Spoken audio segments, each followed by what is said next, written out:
Je pensais passer un bon dimanche, mais finalement, je m'empresse de faire cette vidéo pour tenter de sauver l'heure que vous risquez très certainement de perdre de Vent mort à 2020.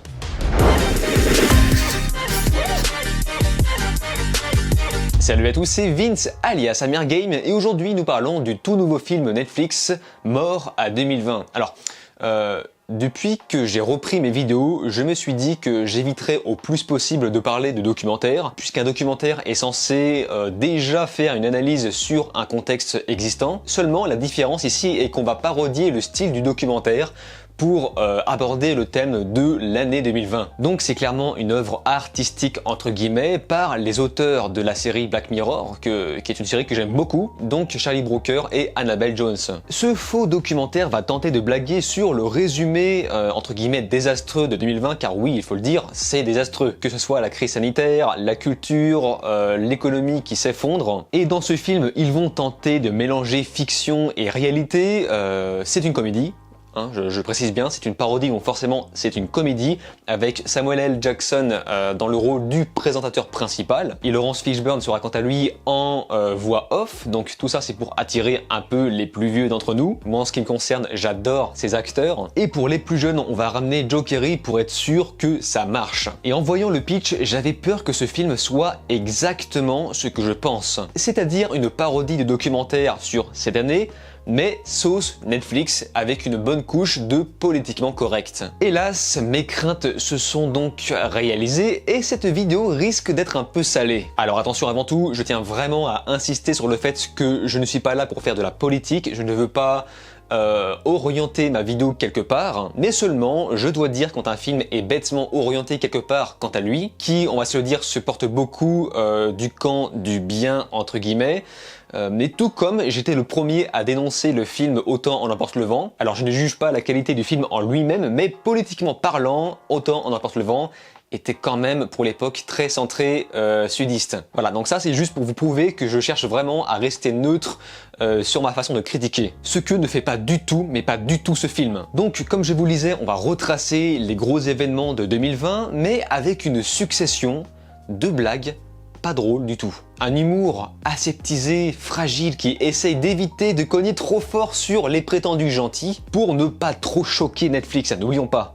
Trump il est gros lol, Boris Johnson il est mal coiffé MDR. Ok, ça part bien. Et ce qui me déçoit, c'est qu'il y avait des dizaines et des dizaines de choses qu'on pouvait parodier sur un film cette année, mais le film va résumer tout ça en quelques mots. Trump, Brexit et Black Lives Matter. C'est tout. On n'essaye même pas de rigoler sur la politique sanitaire absurde menée par certains pays. Et franchement, il y a de quoi rire. On va principalement taper sur Trump et Boris Johnson pour son Brexit, alors qu'il y avait des milliers d'autres choses à dire. Et là, on va me dire, ouais, mais c'est un résumé 2020 américain. Ok, donc là, je suis d'accord, mais à ce moment-là, pourquoi on parle du Brexit et de la monarchie anglaise? Et pourquoi on montre sur l'affiche la Terre en flammes comme si ça concernait le monde entier? Bon, la réponse est très simple, c'est parce qu'il s'agit d'une série britannique. Parce que oui, n'oublions pas que Black Mirror, c'est anglais. Les blagues seront donc centrées que sur la bonne pensée unique, et c'est d'une lourdeur, mon Dieu. Donc quand je parle de la pensée unique, je parle bien évidemment de la pensée menée par les médias. Ce film, c'est juste une extension rigolote des médias. Et forcément, ça sera présenté partout, à la télé, etc. Et le truc pervers, c'est qu'ils vont tenter de se moquer des gens qui s'opposent à ce style de politiquement correct, parce que même la personne la plus bienveillante du monde ne pensera pas forcément comme ça, à l'américaine, parce que c'est vraiment une pensée américaine. Donc ils vont faire croire que ces personnes sont exagérément susceptibles et qu'ils en font trop, histoire de bien rappeler dans quel camp se ranger. Black lives matter. I would prefer to say all lives matter. They're black lives.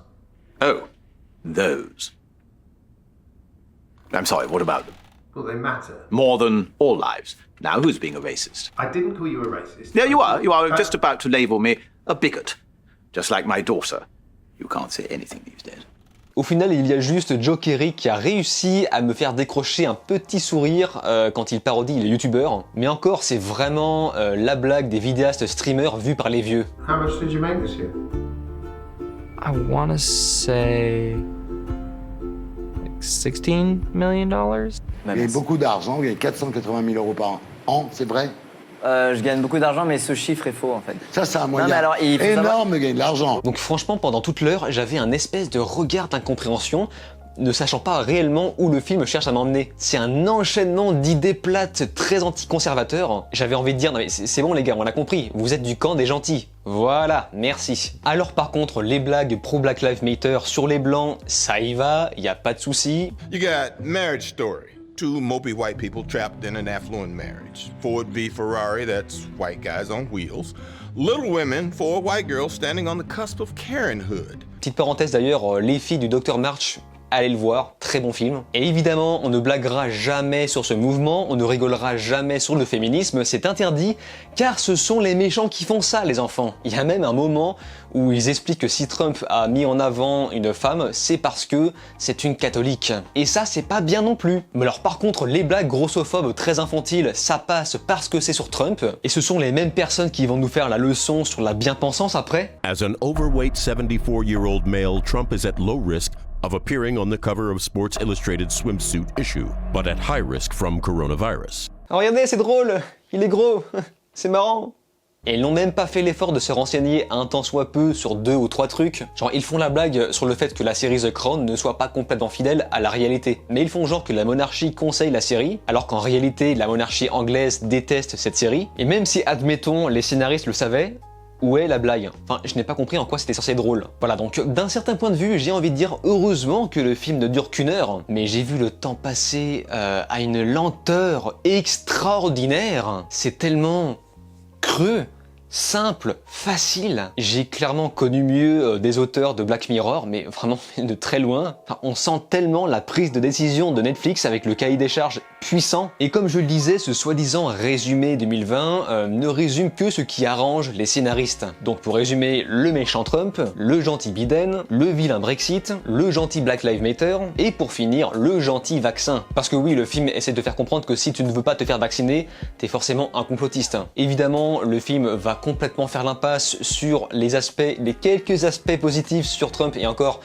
je ne suis pas là pour faire la promotion de Trump, mais par exemple, ils ne mentionneront jamais le fait qu'il n'a déclenché aucune guerre à l'encontre de la présidence de Barack Obama, avec Biden à ses côtés, qu'ils mettent beaucoup en avant tel un héros dans ce documentaire. Mais enfin bref, c'était vraiment compliqué. Économisez votre temps, ne regardez pas Mort à 2020, et je pense très sincèrement qu'un petit shot de South Park me fera le plus grand bien. C'est clairement de nécessité médicale après ce visionnage que je me suis infligé pour vous. Mais après par contre, libre à vous d'aimer ou non, vraiment, je ne suis pas là pour juger, je suis juste là pour établir des faits, et évidemment, je respecte complètement l'avis de tout le monde, mais vraiment, ce film censé être une parodie de 2020 et plus une parodie de lui-même. La véritable catastrophe qu'on cherche à dénoncer est plutôt Netflix qui pond ce film. Voilà, j'arrête. Donnez-moi votre avis. Vous avez le droit de ne pas être d'accord, évidemment. Soyez bienveillants, évidemment, pas de haine. Et sur ce, je vous invite à vous abonner à ma chaîne YouTube, cliquez sur la cloche, likez, partagez et regardez mes autres vidéos. Je vous dis alors ciao et à la prochaine.